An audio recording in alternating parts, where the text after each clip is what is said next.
What's going on, guys? Today is the day. So today is the day that we are starting to get underway putting this Hellcat engine into this Ram 1500. Some people call it a Dodge Ram 1500. Other people drop the Dodge part, but we're putting a Dodge engine in here, so call it what you will. I was gonna make a big fancy intro, try to do a bunch of stuff. I did that last time with the Dakota, but in all reality, guys, we are under extreme deadlines right now.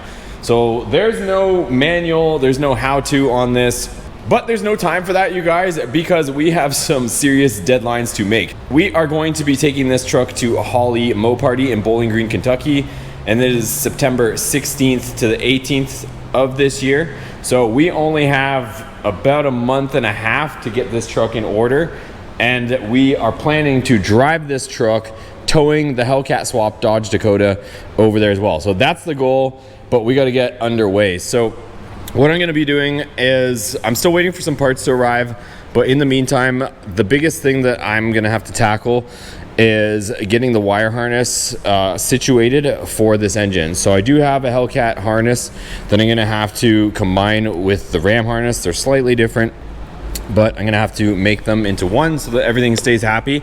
But bottom of the line is this engine has to come out. So like I said, I was planning on doing some big fancy video and all that stuff, but I seriously got to get to work on this. So lots of parts are showing up. Our boys over at Holly have been helping us out with a lot of that stuff, and I'll get into the different components and parts that we're going to use as we start to put the Hellcat stuff in there. But we've just been trying to get everything sorted out. So less talking. I'm gonna go ahead, drain the coolant, and I gotta start prepping this motor to come out. So I'm going to take it out from the top. The other thing too is you're gonna notice there's no lift in here. Our last shop we had a lift. I've just been trying to get everything organized and I still don't have a lift yet. So we're gonna do this old school, you guys, same way you guys would be doing it if you were at your spot or whatnot in your driveway, and we're gonna get it done the old school way. So this motor's gonna come out the top, transmission's gonna stay, and we'll start getting things taken apart. So we're doing things a clean way. We've got a bucket right here. We've got a hose connected to the little drain valve there, and I just reached down, opened it up, took the radiator cap off, and it's drained into the bucket. So while the coolant is draining, I'm just gonna start ripping apart everything. So we're gonna take off our Flowmaster Delta Force intake, and whatever else you can pretty much see in here, I'm just gonna start going to town.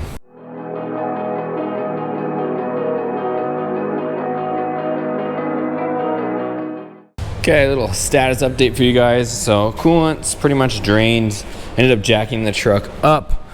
Removed a bunch of stuff, took out all that stuff that you guys see there. So original fan, active grill shutters, coolant tank, all the shrouds and stuff. And then on this side, I got the PCM and everything disconnected and the wiring harness on this side. Also removed our Holly brace, which we will be putting back on once the Hellcat goes back in. So that piece we will need. I also got my starter motor off, and right now I'm just taking out the flex plate bolts. So not a ton of room down there. I'm just down there just loving life. And I'm just going to turn over the engine so I can get to the rest of the flex plate bolts, and then just continue to take stuff off. So I haven't disconnected the cooling lines yet because or coolant lines, just because I don't want to have a shower while I'm down there. So I'm just leaving everything attached for now, and then we'll disconnect the lines afterwards, because once it starts getting messy, I don't want to be laying under there while stuff is dripping on my face. So let me keep at it. I'm just gonna turn over the motor a little bit, get the rest of the flex plate bolts, and we'll move on to something else. Okay, so I got all the flex plate bolts out, but I'm just trying to get the exhaust manifold bolts, the ones that connect to the Y pipe, and they are usually a bucker, and they are usually no fun to get out, and sometimes I mess with them and try to save the bolts, but in this case I'm just going straight for the plasma, you guys. I'm just gonna cut them out of there, otherwise I'm gonna be mucking under there for an hour or so. So most of the stuff's disconnected. Other than that, it's like, just some more wiring harness stuff, the bolts that hold the transmission, and make some room, and then hopefully we can pull this thing out. All right, boys, so shop is a little bit of a disaster right now. Maybe not for most people, but for my standards, there's just stuff everywhere. I've just been going crazy trying to get as much done possible, and just not worried about keeping all my tools in order. So I just been going crazy. So right now there's not a ton left. I just finished fighting for the last hour or so, getting these stupid bolts that hold those on. So if you guys have ever done this before, you know exactly what I'm talking about. So I ended up just getting the plasma cutter in here and just cut them off. So those are disconnected. Have to disconnect a little bit more wiring stuff. It's getting late though, so I'm gonna wrap it up for tonight, and then I'll resume in the morning. But yeah, pretty much just the bolts that are on the bell housing, some wiring stuff, move some of this radiator stuff out of the way, and we can hopefully yank it. I don't know if we'll be pulling it in this video, but at least want to show you guys the progress so far and how far we're getting. Okay, it's the next day, and I'm determined to get this as close to being removed as possible. So I was talking to my buddy Jason Daria, and he's taken out a ton of these engines before, just with all of his different shenanigans and modding them and doing all that stuff. He was saying we can take it out. You know, usually they take the hood off and they will take off the timing cover and all that stuff and the intake manifold, and they can actually squeeze it out the top. But I don't want to take all that stuff off because I don't want to have to take that off of the Hellcat motor and do all that. So what I'm going to do instead is I'm going to remove the radiator.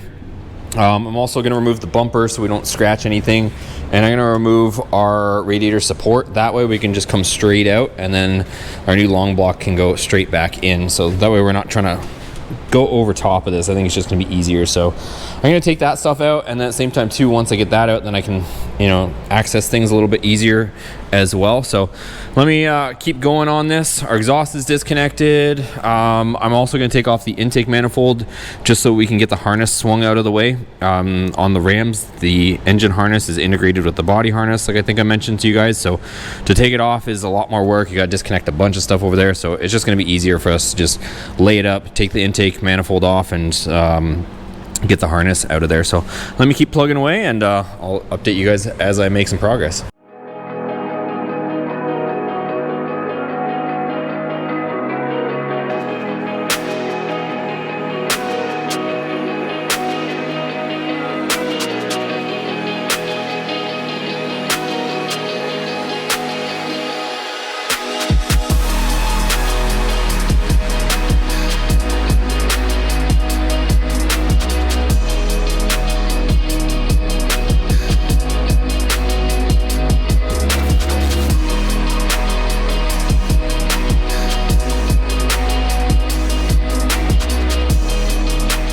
Boys, well, the engine is out. So the converter ended up popping off, even though the bolts were removed from the flex plate. The converter, because I was by myself, it ended up popping out of the transmission a bit and kind of puked on the ground along with a little bit of coolant. So I just was spending some time cleaning up a little bit. But we got to go to Harbor Freight and get a engine stand so I can put it on this.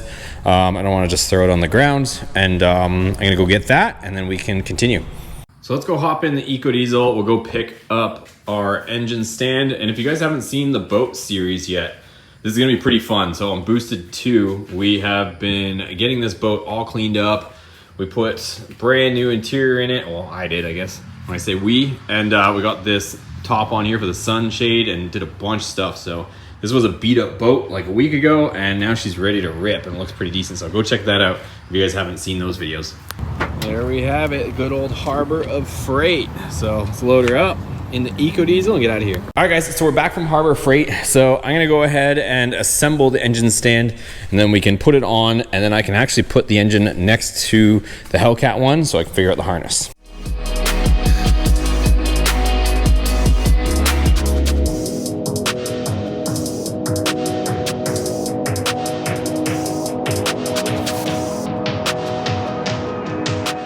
All right, you guys, so I'm just finishing cleaning up, but the engine is officially out. So we are ready to just about start, and here we go. So I threw them both side by side. I do still have to take off our clutched fan, but it's not really a big deal for now. I will say though, this was probably one of the best investments, you guys. So I got one of these levelers here, and I haven't seen anybody on the Hemi hook it up like this. There's 4 nice anchors on the heads here. And because I've seen a lot of people, you know, either screw it into the block here in the middle, but then it still kind of comes out a little bit funny. But this worked awesome, and I was able to crank it where I wanted to make sure it was level. And this was only $26 or something like that, under 30 bucks on Amazon. So I'll link this down below for you guys. If you guys have one of these, here's where I used it. This one spot was occupied on the front of the head, so it's the same bolts, so it works out beautifully because there's 4 spots on each head where you can put it. This one's occupied by the front timing cover, but there is another same size hole right here, not the actual one for the intake, but there's one right next to it that operates as a support here. As you just take that out and you're good to go. So that's going to be pretty much it for this video. I got to figure out all the harness stuff, so I will tackle all that. But we got a lot of parts here, and I also want to clean up. If you guys are familiar and know this channel, you guys know that I like to keep things tidy. So we got a lot of extra parts and parts that we're not going to use, so I'm going to have to go through everything, get reorganized, get a clear head, and then tackle a harness on the next video. If you guys are new to the channel, also we got a lot of cool stuff here. We've got a Viper engine that we're probably going to be swapping into this older Viper. This was supercharged, and we took off the supercharger because we're going to put in the newer 2016 engine probably, because that one can hold a lot more boost. We've got the Viper powered SRT10 Ram. We also have a Hellcat swap Dodge Dakota if you guys aren't familiar with it. So pretty fluent with Hellcat swapping things around here at this point, so lots on the way. We are also putting that 5.7 engine, if you guys are wondering. It's going in our SST project, so we do have a 2nd gen Ram that we're going to be putting that in, so it is here and right there. So need some paint, but that's what it's going into. But that's going to do it for this video, guys. If you guys enjoyed this video, you're excited for the Hellcat swap, give it a thumbs up, drop your comment down below what you guys think of all this. Make sure you're subscribed, and we'll see you guys on the next video.